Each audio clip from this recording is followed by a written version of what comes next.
Hey, what's going on, guys? This is Chris here, and today is December 25th, 2021, Christmas, of course. And in this video, we're going to be continuing our career comparison series with a discussion of who had the better career between Pete Sampras and Bjorn Borg.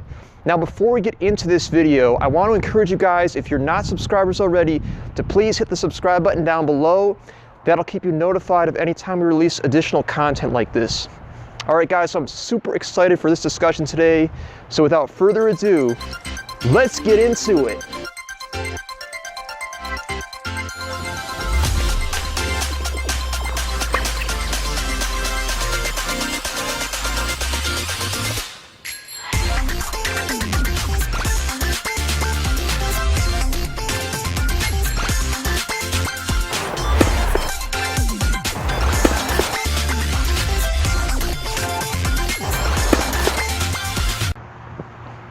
Okay, so to start things off, we're going to be talking about the career of Bjorn Borg. Bjorn Borg was born back in June of 1956. He turned pro in 1973 or 1972, right around that time period. And he had a very impressive career, winning 11 Grand Slam titles, 5 Grand Slam titles at Wimbledon, and of course 6 Grand Slam titles at the French Open. Now, what's probably most impressive about Bjorn Borg's career is that he was able to win his Grand Slam titles in a very, very short time period. He won his first Grand Slam at the 1974 French Open, and he would win his final Grand Slam at the 1981 French Open. So all of his slams were within the course of 7 years. So as an early bloomer, Bjorn Borg had a lot of success during the early stages of his career. He would first really get onto the tennis scene in 1973 when he would make the 4th round of the French Open, losing to Nada.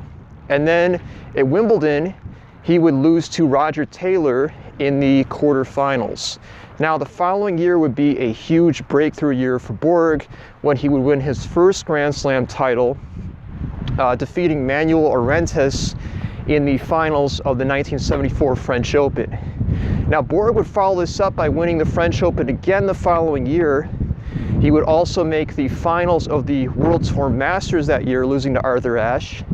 And then in 1976, he would lose at the French to Nada again, but he would win Wimbledon, and he would defeat Nastase in the finals, and that would be his first Wimbledon championship, and he would go on to win that tournament an additional 4 times.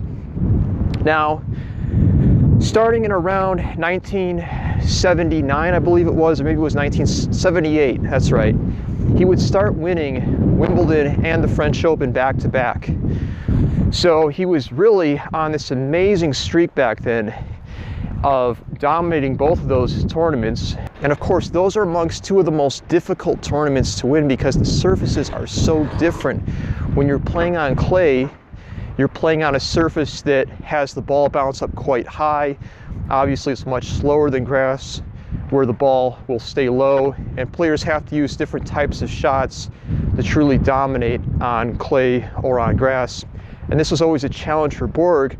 However, he was excellent, and I would even argue probably the best in the history of the game at being able to adapt from clay to grass. Now, in 1979, Bjorn Borg would play John McEnroe for the first time.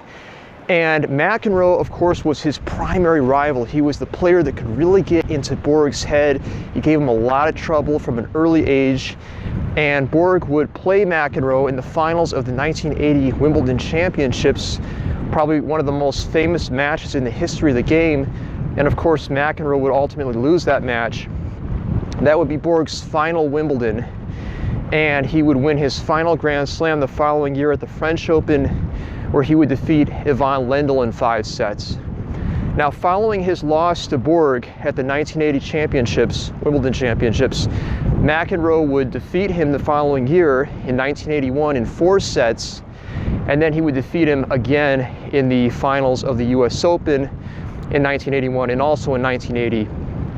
So McEnroe, despite finishing his career with a even head-to-head versus Borg, it was 7-7, he was really starting to dominate Borg towards the end of it.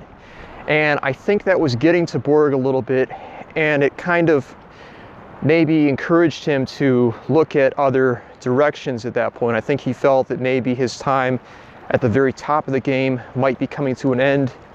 And I think that it encouraged him to retire because he just was feeling a little bit burned out from losing to McEnroe. I could be wrong on that. There might be other reasons involved in it. Irregardless, Borg would retire from tennis essentially in about 1983. He only played a couple of events in 1982, and he would play an occasional event afterward. He played in 1983, I think it was Monte Carlo was his last Masters that he played in, and then he also played Stuttgart in 1984. So his career was really cut short, unfortunately, but he still managed to achieve so much. He had a very good record against Jimmy Connors and Ivan Lendl, despite being a few years older than Lendl and not really playing him when he was at his best. And he did pretty well against most of the players from his generation. Now we're going to move on to Pete Sampras. And Pete Sampras, of course, was the best American tennis player in the history of the game. He would turn pro back in the year 1988 and would win his first Grand Slam final at the 1990 US Open, where he would defeat Ivan Lendl, John McEnroe, and Andre Agassi along the way. Now, after winning the US Open at the age of 19, it would take Sampras a few more years to win his next Grand Slam, which would ultimately come at the 1993 Wimbledon Championships, and he would then follow that up by winning the US Open and the Australian Open. Sampras would go on to have a career where he would win 14 Grand Slam titles, he would win multiple Davis Cup titles, and also I believe at least 4 or 5 of the World Tour finals, quite a few of them, and about 20 or I think it was 19 Masters titles as well. Pete Sampras would also have a great record against all of his primary rivals. He would dominate Andre Agassi, Jim Courier, and even Michael Chang in most of their matches. And really, he was the best player by far of his generation. So when we go to do a comparison between him and Bjorn Borg, there's a couple of very important things I want to point out here. The first one is the Australian Open. Now, back when Bjorn Borg was playing in the 1970s and the very early 1980s, a lot of the top players would choose to skip the Australian Open, and Borg himself even said that he would only play there if he won the US Open so that he could complete the Grand Slam. If I had to do a comparison between who I think had the bigger impact on the tour, I would probably have to lean in the direction of Pete Sampras, because Sampras was the first player to break Roy Emerson's record of 12 Grand Slam titles. That was something that Pete Sampras really wanted to do. It was a huge milestone for him, was to win more Grand Slam titles than Roy Emerson. I also think he was a little bit more dominant, and it's a bit hard to really say that, to be honest, because Borg was so good at Wimbledon and the French Open. But I think if I had to compare them, I would say Sampras was dominant longer between him and Borg. So I think I would have to wind up going in favor of Sampras. He did win a few more Grand Slam titles as well, and I think I would have to rule in his favor in this comparison. Let me know what you guys think in the comment section down below. Thank you so much for watching, guys. I will catch you at the next one. This is Chris, signing out.